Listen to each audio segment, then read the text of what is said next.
Halloween, happy Halloween. I'm gonna show you the best way to take Halloween makeup off because it is a doozy. First step, the vacuum cleansing oil, which I'm almost out of.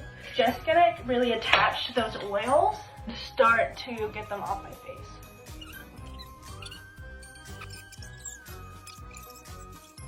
So we're gonna go in with the bamboo foaming cleanser.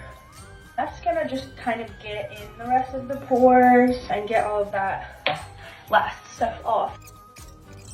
Next with the beauty water. So this is a toner that is going to do a little extra cleansing, but also it's going to prep my skin, start to help begin to lock in some of that moisture. Last thing that I'm gonna do is donkey milk gel. This is technically a sleeping pack, but it can be used as hydration as well. It's got really about a pea-sized amount. You really don't need very much.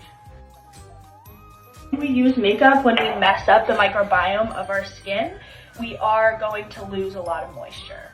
And so packing it in with the donkey milk gel is really going to help your skin to start to heal from all of that makeup silliness that was just on my face. So here we are, all done. And we are ready to go chill out and watch some scary movies.